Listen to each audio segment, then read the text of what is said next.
Welcome to the Verses of Life, where military resilience meets professional clarity and faith overcomes chaos. Get battle-tested wisdom with biblical insight to triumph through growth. Now for your host, Dr. Veronica Sites.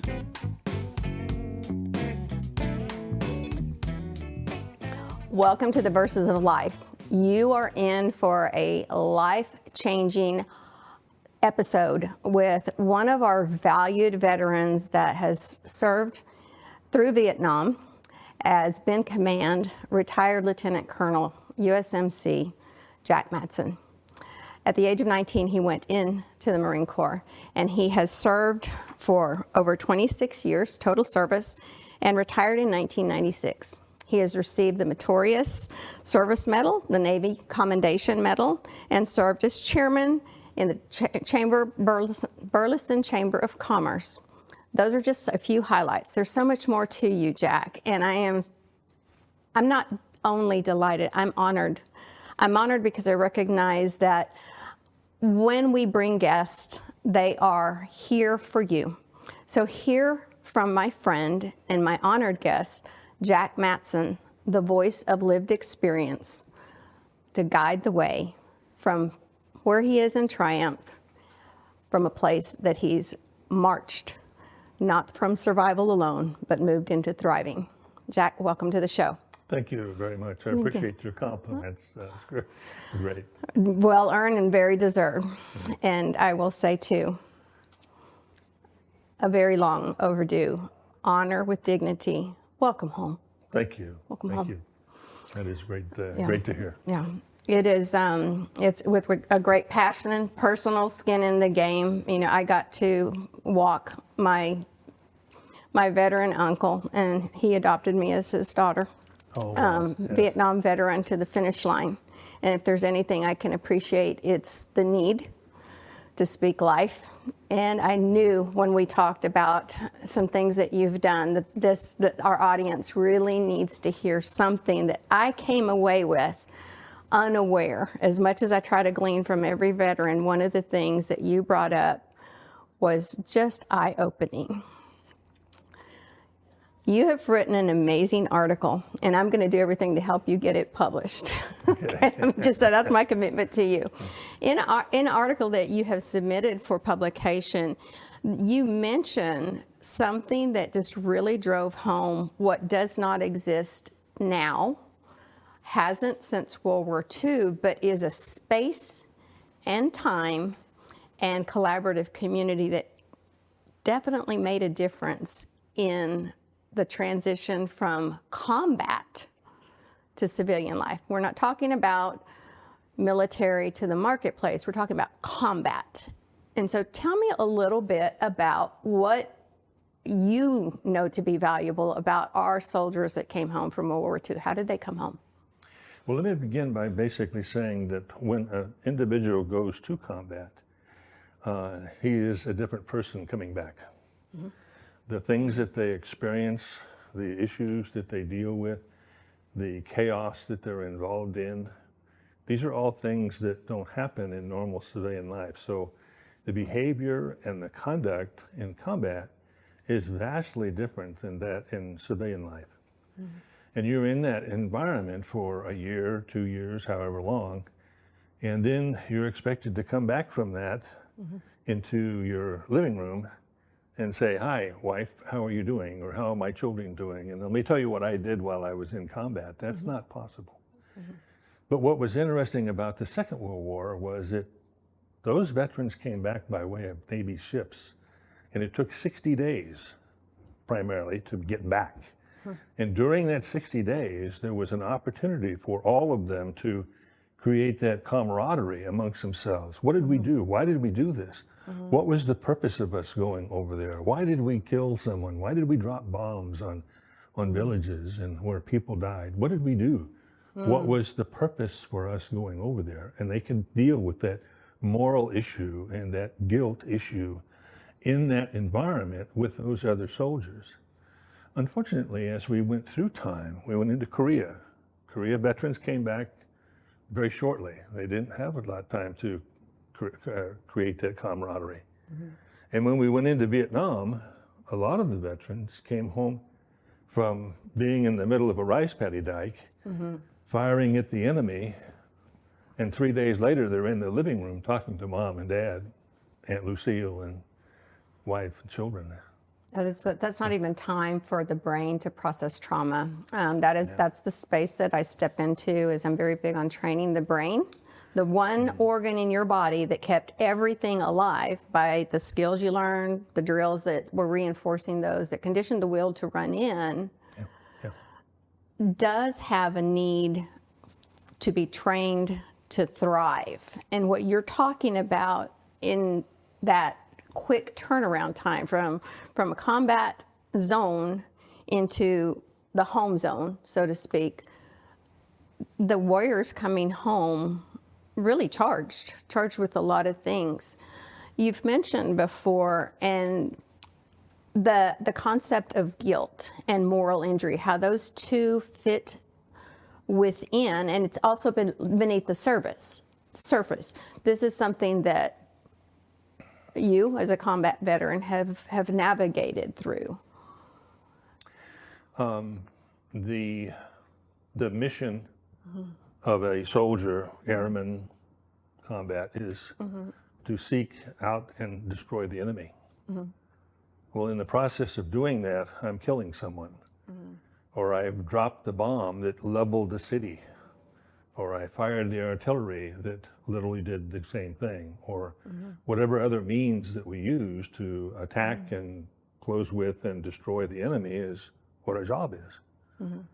Now, it's an honorable profession, obviously. I mean, if our government says we are going to go to war, then we need to have someone to go do that, to protect our nation and to protect our children and our families. You know, you keep hearing about the issue of if we didn't do it in the Second World War, we'd all be speaking German today, you know, that kind of thing. So having the means with which to fight a war is something that we can read in the Old Testament. You know, there were wars and rumors of wars and those things. So those things happen, but how do you wrestle with that when you come back home and go to church? And they say, wait a minute, thou shalt not kill. Or thou shalt not murder. Actually, the Bible says, thou shalt not murder. Otherwise, I wouldn't be able to kill a deer and eat it. But we come back home from combat having done that, and we have to wrestle with the idea of, if I tell you what I did over in combat, the actions that I took, the things, the hardships that I endured, how are you going to perceive me from that point forward? How are you going to settle with the fact that I left one person and now I came back as a different person who doesn't want to tell you what they did? How many times have we had Grandpa over to the house and ask him to tell us what happened in the Second World War? And he says, I don't want to talk about it. Well, that's probably the reason why, because if I sit here and I tell you that I pulled the lanyard on some artillery rounds and leveled a city, I mean, how are you going to perceive me from that point forward? Am I a ruthless killer, or are you going to accept that? Or, so my perception of how you're going to receive or acknowledge what combat survivors did is a major thing that literally forces the individual to become isolated. And that isolation is the problem, because if I can't get it out, then it stays internally. And as you're mentioning, my brain is trying to deal with the issue that I can't tell anybody. And yet I go to bed, I have a nightmare, wakes me up. During the day, I go in the closet and I cry for an hour or two because I can't deal with what is happening. These are things that happen on a regular basis with veterans who come back from combat. And it's not just war. Think of a fireman who goes into a burning building and sees a 13-year-old girl half burned alive but still breathing, and he can't do anything about that. How can he come back home and tell his wife, hey, guess what I saw today? It's just not possible. So in Korea, some of the men were required to collect the bodies The bodies were frozen. And literally taking bodies and throwing them in the back of a truck and piling them so that we could get them out of harm's way and into a funeral back with their home. You never forget that. That's Korea. That happened. The things that we do in combat are vastly different than the things that we do in civilian life. And yet when we come back to the civilian life, we still have to find a way to fit in. And the Second World War veterans were able to do that because they had that time to kind of talk about, what did I do? Why did I do that? Was there a reason for this? Mm-hmm. Was this a valid purpose? Was this patriotic or was this evil? Yeah. And obviously it wasn't evil. It was something that we had to do in order to close with and destroy the enemy. Either that, or we let them close with us and kill us. Let me speak something into that, both to you as my friend, and also I want to speak to the audience too, because this is a very common thread that runs beneath the surface. Moral injury is unseen, and the enemy, the threat, the securing the threat happened on the field, in the combat, in the theater. And the thing about it is that moral injury and that guilt component, many times, and this is where my passion, the giftings, my calling builds that bridge to bridge the gap, is the enemy that was secured on the field, in the theater, in combat, is not the enemy that's seeking to kill, steal, and destroy you in the silence, in isolation now. That enemy still seeks to kill, steal, and destroy by means of moral injury, a means of the unseen. And so oftentimes we do not consider that the reconciliation truly is in the fact that if we step back in our places of faith, and I am a Christian, and this is what Verses of Life speaks into. We speak the verses of choices that are made, but also based on the foundation of Scripture has a foundation. It's never going to change, and neither is the author and the creator and the finisher of a life. And the amazing thing about that is he too is a disruptor. He called for war. He sent his people into war. He knew what they were going to go to. And the thread of grace, I at least want to offer it to you as an olive branch and also to our listener. He is near the brokenhearted and the crushed in spirit. That moral injury, no one knows it better than he who was on the cross. And at the same time, for anyone that has stepped into service, selflessly sacrificing to defend freedoms, that is the cross that is borne every day. And anyone who's never served needs to step back and remember, restore dignity, show respect, and give honor where it's due. Because I salute your service and those of everyone that has served in any theater, because it is the combat veteran, it is the reservist that is doing the logistics, that knows the information and where they're sending individuals to. It's different levels, but it's all significant. And I want to thank you so much, because the fact is that I treasure ages, stages, and seasons.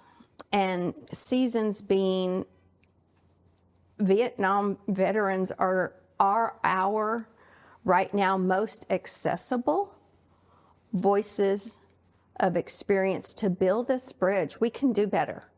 We're attempting to do better, to bring down the suicide rate, to build the bridge to sustain life.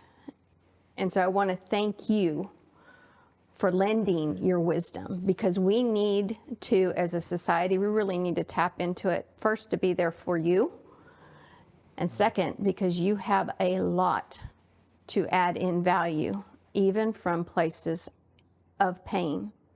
Because there's one thing I know, pain can be destructive and it can be productive. and what you've chosen to do as a member of the Marine Corps League and your continued service to others is you've allowed it to be productive. One of the solutions, however, how do we do that?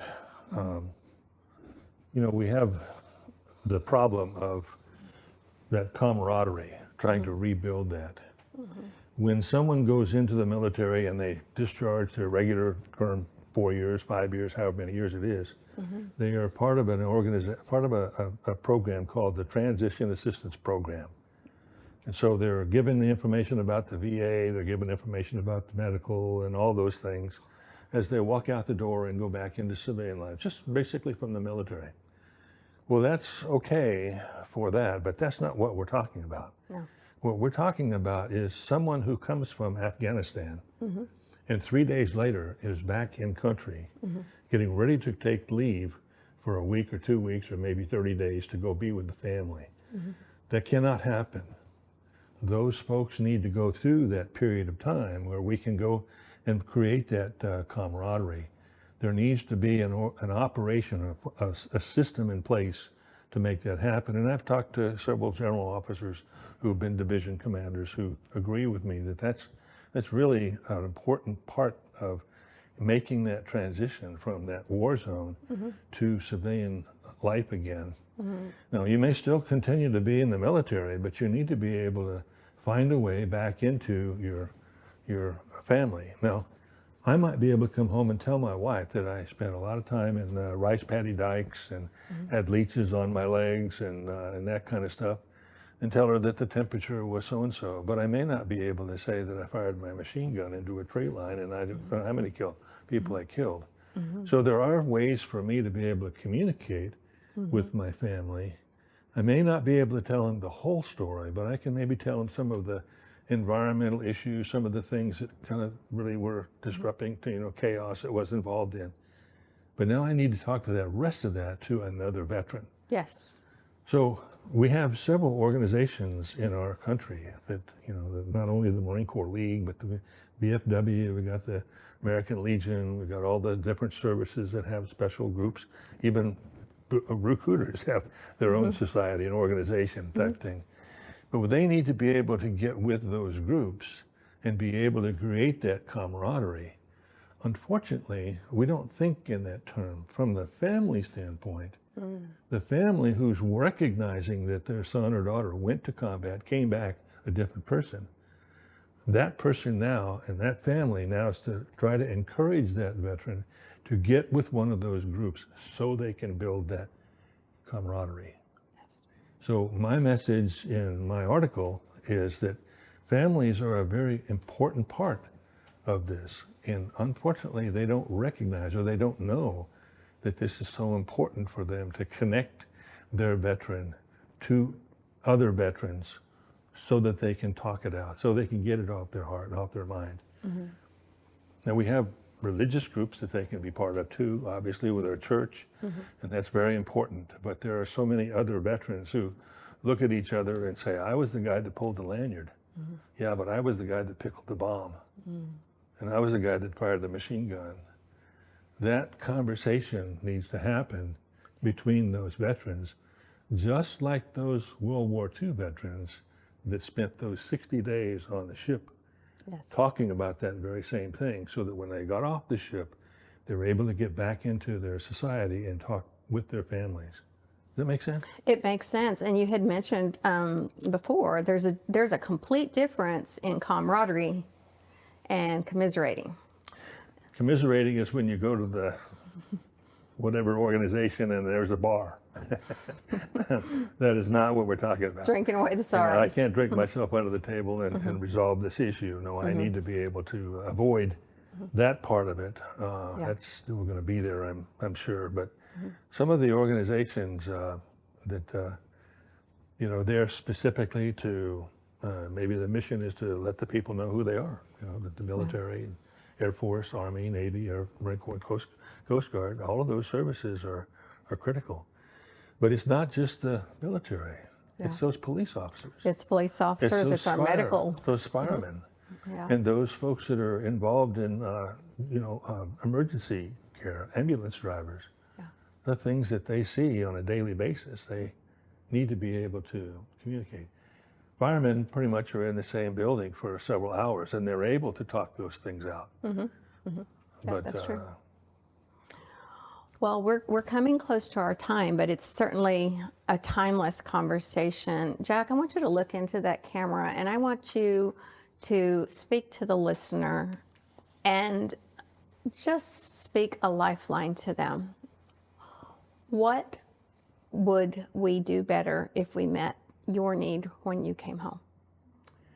Well, I think the most important part for me was that when I came back home, I was in that situation where a week after I was running around in that rice paddy dyke firing my weapon, I was back in my living room talking to my mom and dad and brother and sister and neighbors. And I was reticent to say anything to them about what I did, other than the fact that it was some miserable conditions. The weather was bad, the rice paddy dikes and stuff like that. So it took me a long time before I realized that I needed to get with other veterans who had the same experience that I could talk to, and we could work those details out amongst ourselves, get it out of my system.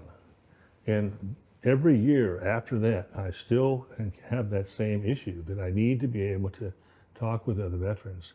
And I long for the opportunity to talk to you, other veterans, and be able to help you share and get those ideas and those spots out of your mind, so that you're not isolated from the very public that you belong to, that you live and you fought for.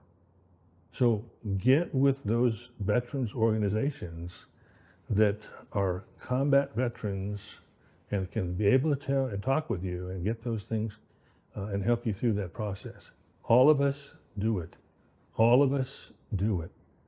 So you're not alone. You're just like everybody else, and it's time for us to get together and recognize how important it is for us to get with those other veterans. Shots fired. This is a lifeline. I want to thank you for being part of the Verses of Life today. Connect with Jack. Jack is a professional at Legal Shield, and if there's one thing that I can encourage you is always begin with preparation. The beautiful thing about any service member, any responder, is it's a lived readiness that plans and performs. Your performance executes a plan with readiness. So build that bridge, connect to the lifeline, and thank you for being a part of our episode today. We are the Verses of Life, and we are building Homefront Valor, that bridge that connects the Homefront to the warrior, to make the connections that are going to make the difference.